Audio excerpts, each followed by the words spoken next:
शुक्लाम्बरधरं विष्णुं शशिवर्णं चतुर्भुजं प्रसन्नवदनं ध्यायेत् सर्वविघ्नोपशान्तये। लक्ष्मीकान्तं कमलनयनं योगिभिर्ध्यानगम्यं वन्दे विष्णुं भवभयहरं सर्वलोकैकनाथं। वन्दे विष्णुं भवभयहरं सर्वलोकैकनाथम्। औषधे चिन्तये विष्णुं भोजने च जनार्दनं शयने पद्मनाभं च विवाहे च प्रजापतिं। शयने पद्मनाभं च विवाहे च प्रजापतिं युद्धे चक्रधरं देवं प्रवासे च त्रिविक्रमं। नारायणं तनुत्यागे नारायणं तनुत्यागे श्रीधरं प्रियसङ्गमे दुःस्वप्ने स्मरगोविन्दं सङ्कटे मधुसूदनं। कानने नारसिंहं च पावके जलसायिनं पावके जलसायिनं। कानने नारसिंहं च पावके जलसायिनं। जलमध्ये वाराहं च पर्वते रघुनन्दनं गमने वामनं चैव सर्वकार्येषु माधवं। गमने वामनं चैव सर्वकार्येषु माधवं सर्वकार्येषु माधवं। षोडशानि नामानि प्रातरुत्थाय यः पठेत् सर्वपापविनिर्मुक्तो विष्णुलोके महीयते। सर्वपापविनिर्मुक्तो विष्णुलोके महीयते। सर्वपापविनिर्मुक्तो विष्णुलोके महीयते। शान्ताकारं भुजगशयनं पद्मनाभं सुरेशं। शान्ताकारं भुजगशयनं पद्मनाभं सुरेशं। विश्वाधारं गगनसदृशं मेघवर्णं शुभांगं लक्ष्मीकान्तं कमलनयनं योगिभिर्ध्यानगम्यं। लक्ष्मीकान्तं कमलनयनं योगिभिर्ध्यानगम्यं। वन्दे विष्णुं भवभयहरं सर्वलोकैकनाथं। वन्दे विष्णुं भवभयहरं सर्वलोकैकनाथं। शान्ताकारं भुजगशयनं पद्मनाभं सुरेशं। विश्वाधारं गगनसदृशं मेघवर्णं शुभांगं लक्ष्मीकान्तं कमलनयनं योगिभिर्ध्यानगम्यं। वन्दे विष्णुं भवभयहरं सर्वलोकैकनाथं सर्वलोकैकनाथम्। शुक्लाम्बरधरं विष्णुं शशिवर्णं चतुर्भुजं प्रसन्नवदनं ध्यायेत् सर्वविघ्नोपशान्तये। लक्ष्मीकान्तं कमलनयनं योगिभिर्ध्यानगम्यं वन्दे विष्णुं भवभयहरं सर्वलोकैकनाथं। वन्दे विष्णुं भवभयहरं सर्वलोकैकनाथम्।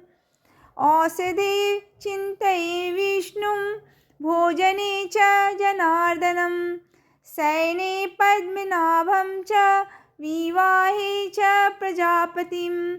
शयने पद्मनाभं च विवाहे च प्रजापतिं युद्धे चक्रधरं देवं प्रवासे च त्रिविक्रमं।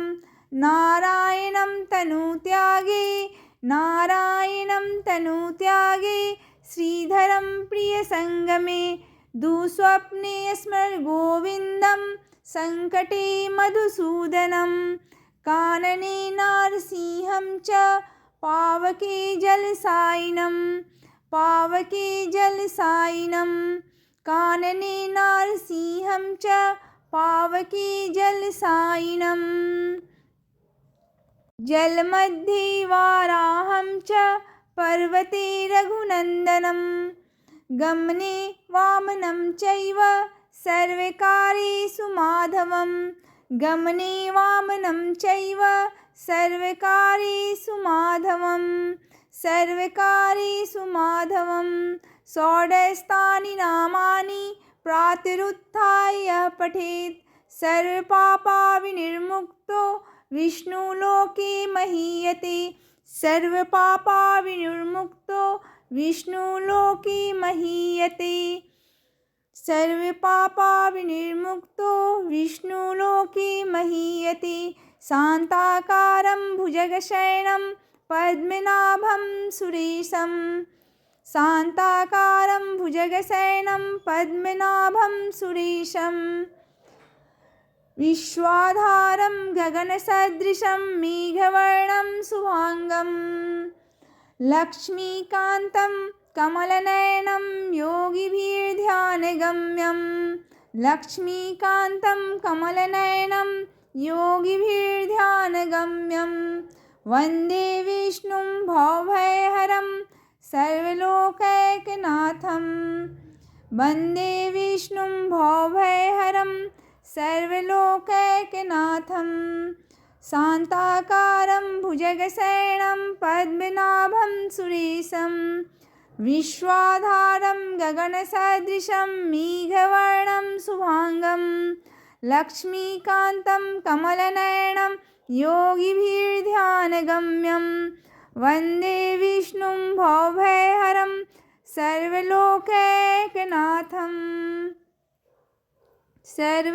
सर्वलोकैकनाथं शुक्लाम्बरधरं विष्णुं शशिवर्णं चतुर्भुजं प्रसन्नवदनं ध्यायेत् सर्वविघ्नोपशान्तये लक्ष्मीकान्तं कमलनयनं योगिभिर्ध्यानगम्यं वन्दे विष्णुं भवभयहरं सर्वलोकैकनाथं वन्दे विष्णुं भवभयहरं सर्वलोकैकनाथम् औषधे चिन्तये विष्णुं भोजने च जनार्दनं शयने पद्मनाभं च विवाहे च प्रजापतिं शयने पद्मनाभं च विवाहे च प्रजापतिं युद्धे चक्रधरं देवं प्रवासे च त्रिविक्रमं नारायणं तनुत्यागे श्रीधरं प्रियसङ्गमे दुःस्वप्ने स्मरगोविन्दं सङ्कटे मधुसूदनं कानने नारसिंहं च पावके जलसायिनं कानने नारसिंहं च पावके जलसायिनं जलमध्ये वाराहं च पर्वते रघुनन्दनं गमने वामनं चैव सर्वकार्येषु माधवं गमने वामनं चैव सर्वकार्येषु माधवं षोडशानि नामानि प्रातरुत्थाय पठेत् सर्वपापविनिर्मुक्तो विष्णुलोके महीयते सर्वपापविनिर्मुक्तो विष्णुलोके महीयते सर्वपापविनिर्मुक्तो विष्णुलोके महीयते शान्ताकारं भुजगशयनं पद्मनाभं सुरेशं शान्ताकारं भुजगशयनं पद्मनाभं सुरेशं विश्वाधारं गगनसदृशं मेघवर्णं शुभांगं लक्ष्मीकान्तं कमलनयनं योगिभिर्ध्यानगम्यं लक्ष्मीकान्तं कमलनयनं योगिभिर्ध्यानगम्यं वन्दे विष्णुं भवभयहरं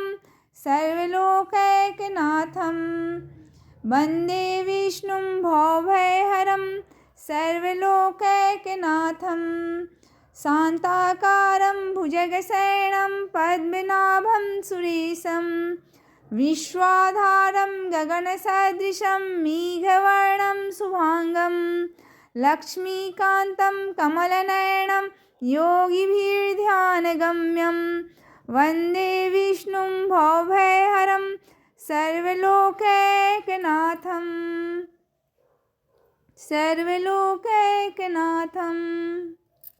शुक्लाम्बरधरं विष्णुं शशिवर्णं चतुर्भुजं प्रसन्नवदनं ध्यायेत् सर्वविघ्नोपशान्तये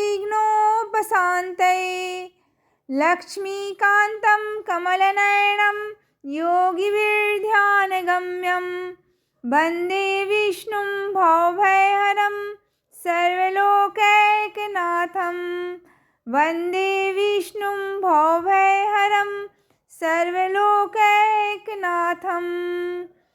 औषधे चिन्तये विष्णुं भोजने च जनार्दनं शयने पद्मनाभं च विवाहे च प्रजापतिं शयने पद्मनाभं च विवाहे च प्रजापतिं युद्धे चक्रधरं देवं प्रवासे च त्रिविक्रमं नारायणं तनुत्यागे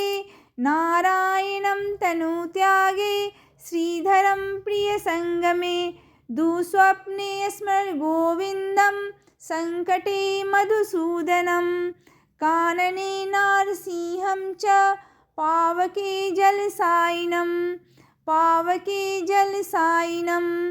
कानने नारसिंहं च पावके जलसायिनं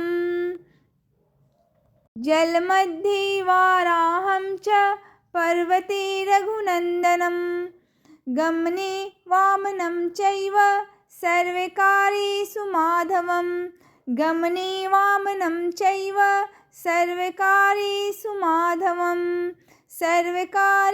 माधवं षोडशानि नामानि प्रातरुत्थाय यः पठेत् सर्वपापविनिर्मुक्तो विष्णुलोके महीयते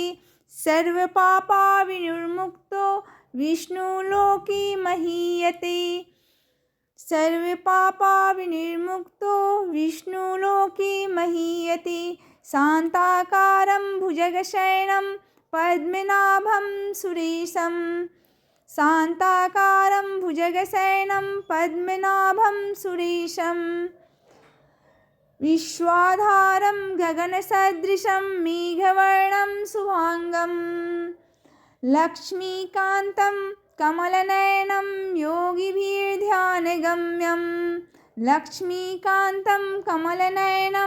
योगिभिर्ध्यानगम्यं वन्दे विष्णुं भवभयहरं सर्वलोकैकनाथं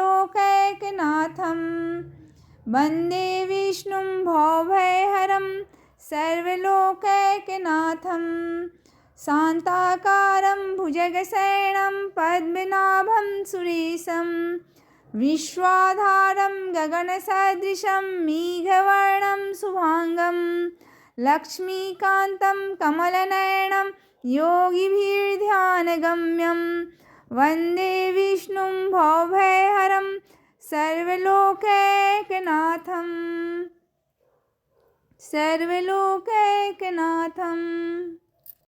शुक्लाम्बरधरं विष्णुं शशिवर्णं चतुर्भुजं प्रसन्नवदनं ध्यायेत् सर्वविघ्नोपशान्तये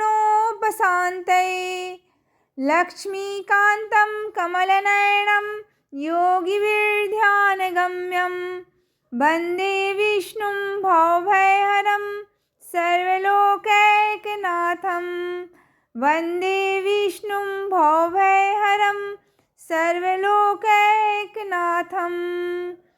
औषधे चिन्तये विष्णुं भोजने च जनार्दनं शयने पद्मनाभं च विवाहे च प्रजापतिं शयने पद्मनाभं च विवाहे च प्रजापतिं युद्धे चक्रधरं देवं प्रवासे च त्रिविक्रमं नारायणं तनुत्यागे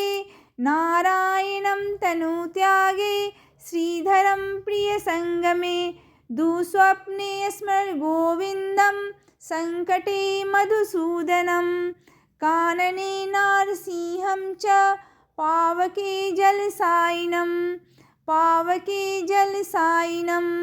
कानने नारसिंहं च पावके जलसायिनं जलमध्ये वाराहं च पर्वते रघुनन्दनं गमने वामनं चैव सर्वकार्येषु माधवं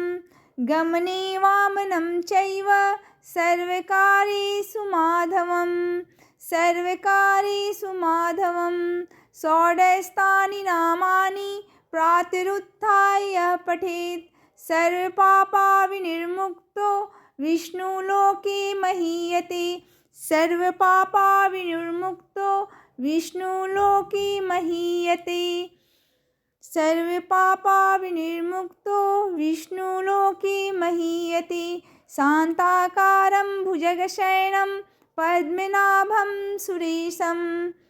शान्ताकारं भुजगशयनं पद्मनाभं सुरेशं विश्वाधारं गगनसदृशं मेघवर्णं शुभांगं लक्ष्मीकान्तं कमलनयनं योगिभिर्ध्यानगम्यं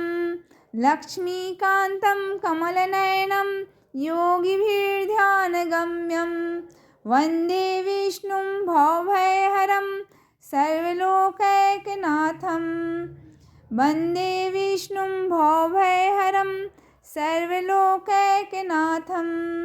शान्ताकारं भुजगशयनं पद्मनाभं सुरेशं विश्वाधारं गगनसदृशं मेघवर्णं शुभांगं लक्ष्मीकान्तं कमलनयनं योगिभिर्ध्यानगम्यं वन्दे विष्णुं भवभयहरं सर्वलोकैकनाथम्